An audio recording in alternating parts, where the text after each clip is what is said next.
बिस्मिल्लाहिर्रहमानिर्रहीम सल्लल्लाहु अला नबिय्यिल उम्मिय्यिर रऊफ़िर रहीम। मोहतरम सामीन व नाज़रीन, अस्सलामु अलैकुम व रहमतुल्लाहि व बरकातुहू। उम्मीद करता हूँ कि आप खैर आफ़ियत के साथ होंगे। मोहतरम सामीन, कुर्बानी के कुछ अहम मसाइल लेकर आपकी खिदमत में हाज़िर हूँ।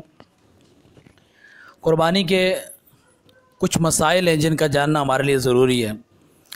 नंबर एक, कुर्बानी की शराइत क्या हैं, यानी वो कौन सी चीज़ें अगर वो हम में पाई जाती हैं तो हम पर कुर्बानी करना वाजिब है, और अगर वो हम में नहीं पाई जाती तो हम पर कुर्बानी करना भी वाजिब नहीं।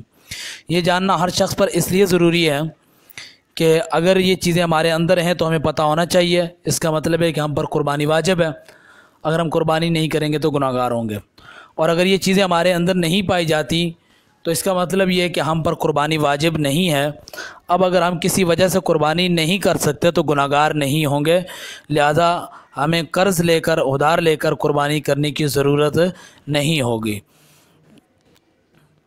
इन चीज़ों को कहा जाता है कुर्बानी की शराइत। नंबर दो, कुर्बानी का वक्त, यानी कि कुर्बानी किन दिनों में की जाएगी और उसका आगाज़ कब हो, किस लम्हे वो करना मुस्तहब है, कब वो मकरूह है। जी। नंबर तीन, कुर्बानी के जानवर और उनकी उम्र। कौन कौन से जानवर हैं जिनको हम कुर्बानी में ज़बह कर सकते हैं। ये तो नहीं कि कोई मुर्गी की कुर्बानी करने लग जाए, अंडों की कुर्बानी करने लग जाए। तो हमें पता होना चाहिए वो कौन से जानवर हैं जिनकी कुर्बानी की जा सकती है और कौन से जानवर हैं जिनकी कुर्बानी नहीं की जा सकती। मज़ीद ये कि उन जानवरों की उम्रें क्या हैं। इसी तरह ये जानना कि वो जानवर जिनकी कुर्बानी जायज़ है और वो जानवर जिनकी कुर्बानी जायज़ नहीं, ये पूरी तफसील है। चलिए जनाब, हम सबसे पहले शुरू करते हैं कुर्बानी की शराइत। कुर्बानी की शराइत क्या हैं जी। मुसलमान होना, ये एक ऐसी शर्त है कि शरीयत के हर हुक्म के लिए मुसलमान होना ज़रूरी है, क्योंकि शरीयत का मुकल्लफ़ वही शख्स है जो मुसलमान है। शरीयत उसी से मुखातब होती है। नंबर दो, बालिग होना। बालिग होना यानी कि नाबालिग ना हो। अगर बच्चा है, नाबालिग है, अभी तक उसमें बालिग होने की अलामतें ज़ाहिर नहीं हुई या उम्र के हिसाब से वो अभी बालिग नहीं हुआ, तो उस पर कुर्बानी करना वाजिब नहीं है, अगरचे मालदार ही क्यों ना हो।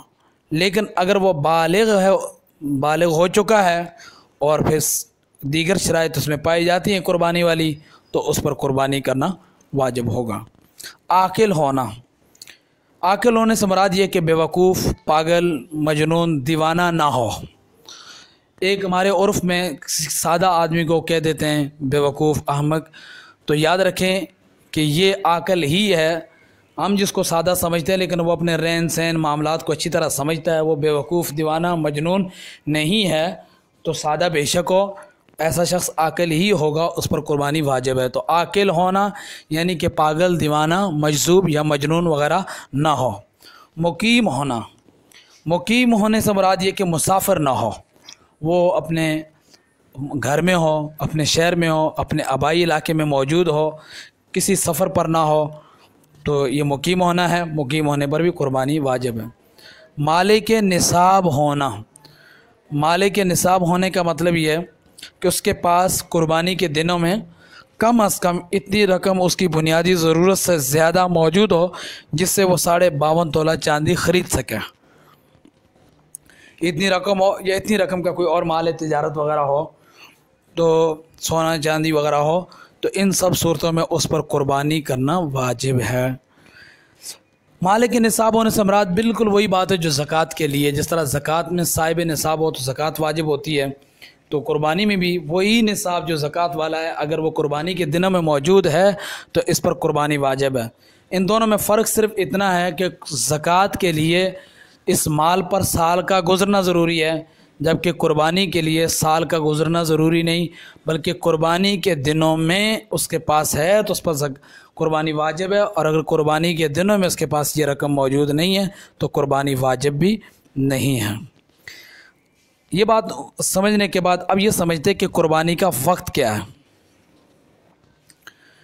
कुर्बानी के दिन याद रखें 3 हैं, 10 ज़िलहज्जा, 11 ज़िलहज्जा, 12 ज़िलहज्जा। ये 3 दिन और 3 रातें कुर्बानी के लिए हैं।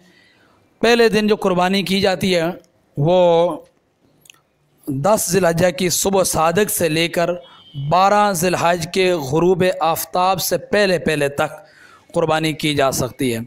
याद रखें, शहरों में नमाज ईद के बाद कुर्बानी की जाएगी, नमाज ईद से पहले कुर्बानी नहीं की जा सकती। वो देहात जहाँ ईद की नमाज नहीं होती वहाँ बेशक तुलुए फजर के बाद से ही कुर्बानी की जा सकती है।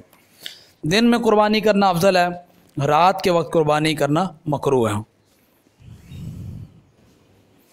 कुर्बानी के जानवर और उनकी उम्रें क्या होनी चाहिए? तो जी जनाब, कुर्बानी के जानवर ये है, ऊँट, ऊँटनी, इसकी उम्र 5 साल होना ज़रूरी है, कम अज़ कम 5 साल हो, 5 साल से कम का ना हो।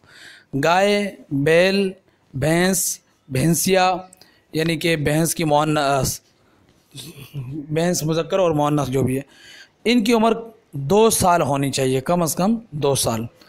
बकरा, बकरी, दुम्बा, दुम्बी, भेड़ यानी मुज़क्कर और मुअन्नस कोई भी हो, इनके लिए 1 साल का होना ज़रूरी है। बकरा और बकरी के लिए 1 साल का होना ज़रूरी है। दुम्बा, दुम्बी, भेड़ वगैरह इनकी उम्र भी एक आम तौर पर 1 साल ही है, लेकिन अगर कोई दुम्बा दुम्बी 6 माह का हो और इतना बड़ा हो कि वो 1 साल का लगता हो तो वो भी कुर्बानी में चल जाता है, उसकी कुर्बानी भी जायज़ है, लेकिन एहतियात इसी में बेहतर है कि ये भी 1 साल का ही लिया जाए। वो जानवर जिनकी कुर्बानी जायज़ है, यानी कि आप ये समझ लें कि कुर्बानी के जानवर को कैसा होना चाहिए। तो याद रखिए, कुर्बानी के जानवर को बिल्कुल बेऐब होना चाहिए, उसके अंदर कोई ऐसा ऐब नहीं होना चाहिए जिसकी वजह से मार्केट में उसकी कीमत में कमी आती हो, ताजरों के नज़दीक उसकी वजह से कीमत कम होती हो, ऐसा कोई ऐब नहीं होना चाहिए। लेकिन कुछ ऐसे ऐब हैं कि वो पाए भी जाएं, उसके बावजूद भी उनकी कुर्बानी जायज़ है। मसलन जानवर भींगा है, और तो भींगा होना ये ऐब है, लेकिन ऐसा ऐब नहीं कि जिसकी वजह से कुर्बानी ना की जा सकती हो। नंबर 2, जिसकी नज़र तिहाई यानी 1/3 या तिहाई से भी कम हो, कमज़ोर हो, 1/3 से इसकी नज़र अगर कमज़ोर है तो इस जानवर की भी कुर्बानी जायज़ है। यानी कि 2 हिस्से नज़र उसको आता है लेकिन 1 हिस्सा नज़र नहीं आता उसकी नज़र के हिसाब से, तो तब भी ये इसकी कुर्बानी जायज़ है। 3, जिसमें मामूली जुनून हो, यानी चर लेता हो, यानी जानवर पागल हो लेकिन इतना पागल ना हो कि वो चरना ना जानता हो, इतना है कि उसको अपने चरने का, खाने पीने का होश है, तो ऐसे जानवर की कुर्बानी भी जायज़ है। नंबर 4, जिससे ख़ारिश हो, वो यानी वो जानवर ख़ारिश ज़्यादा जानवर, लेकिन इसके लिए शर्त यह कि वो फ़रबा हो, यानी कि ख़ारिश की वजह से कमज़ोर ना हो बल्कि मोटा ताज़ा हो, तो इसकी कुर्बानी भी जायज़ है। चक्की, दुम या कान 1/3 या इससे कम कटा हुआ हो, या कान कुदरती ही छोटे हों। चक्की आपने दुम्बों के पीछे जो दुम की जगह पर लंबी मोटी चौड़ी सी उनकी दुम होती है, उसको चक्की कहते हैं मेरे इल्म के मुताबिक। दुम या कान ये अगर 1/3 यानी कि तीसरे हिस्से से तीसरा हिस्सा या उससे कम कटे हुए हैं तो इनकी कुर्बानी भी जायज़ है। इसी तरह कान कुदरती ही छोटे हैं, जानवर के कान कुदरती तौर पर ही छोटे हैं, तो इन सब सूरतों के अंदर कुर्बानी जायज़ है। खस्सी होना यानी जिसके खुसिये निकाल दिए गए हों, तो याद रखें कि जो खस्सी जानवर है इसकी कुर्बानी अफजल है। ये ऐब अगर कोई अफजाइश नस्ल के लिए जानवरों को ख़रीदता है उसमें तो ये ऐब शुमार है, लेकिन कुर्बानी में ये ऐब शुमार नहीं, क्योंकि कुर्बानी में गोश्त वगैरह लिया जाता है, तो गोश्त के हिसाब से खस्सी जानवर का गोश्त अच्छा और उम्दा होता है, लिहाजा कुर्बानी के बाब में ये ऐब नहीं है। और हुज़ूर सल्लल्लाहु अलैहि वसल्लम ने भी खस्सी जानवर की कुर्बानी की है, सुन्नत से साबित है। जी, भेड़ दुम्बा जिसकी ऊन काट ली गई हो, ऐसी भेड़ या दुम्बा जिसके ऊपर से ऊन को काट लिया गया हो, तो इससे भी कुर्बानी हो जाएगी। इतना बूढ़ा हो कि बच्चे के काबिल ना रहा हो, जी अगर जानवर इतना बूढ़ा हो गया है, अब वो मज़ीद बच्चे की पैदाइश या तौलीदी अमल सरअंजाम नहीं दे सकता, लेकिन चल फिर सकता है, खा पी सकता है, तो ऐसा बूढ़ा जानवर कुर्बानी के लिए जायज़ है। लेकिन अगर इस कदर बूढ़ा है कि वो उसके दांत सारे ख़त्म हो गए हैं, खाने पीने से कासर है, लागर कमज़ोर चल नहीं सकता, तो ऐसे जानवर की, इतने बूढ़े जानवर की कुर्बानी जायज़ नहीं है। वो जानवर जिनकी कुर्बानी जायज़ है। जी, अब कुछ ऐसी चीज़ें बताया जाए मज़ीद इसमें कि दागा हुआ हो, कोई ज़ख़म वगैरह लगा था उसको दाग दिया। गाय या ऊँटनी जिसका सिर्फ़ एक थन खुश्क हो, गाय या ऊँटनी उसका एक थन खुश्क हो, तब भी इसकी कुर्बानी जायज़ है। लंगड़ा जानवर जो चलने में टूटे हुए पाँव से मदद लेता है, यानी लंगड़ा लंगड़ा कर चलता है लेकिन चलता है, अगर इस कदर लंगड़ा है कि वो कुर्बानगाह तक चल ही नहीं सकता, तो ऐसे जानवर की कुर्बानी जायज़ नहीं। लेकिन एक मामूल के मुताबिक लंगड़ा है और इस लंगड़ेपन के बावजूद वो चल सकता है, तो उस लंगड़े पाँव की मदद से वो चल सकता है, तो कुर्बानी जायज़ है। छोटी चक्की वाला दुम्बा, जी जिस दुम्बे की दुम ये चक्की वगैरह छोटी हो, उसकी कुर्बानी भी जायज़ है। जिसके पैदाइशी सींग ही ना हो, कुछ जानवर ऐसे होते हैं पैदाइशी तौर पे सींग ही नहीं होते, तो जी उसका इसमें कोई ऐब नहीं है। जिसके पैदाइशी तौर पे सींग ही नहीं है तो इसकी कुर्बानी भी जायज़ है। और नंबर 14, जिसका सींग मैंग यानी जड़ से कम टूटा हुआ, जी सींग थे तो सही लेकिन टूट गए, और ये इतने टूटे कि जड़ से नहीं निकला, जड़ उसकी मौजूद है उससे कम टूटा हुआ है, तो इसकी कुर्बानी भी जायज़ है।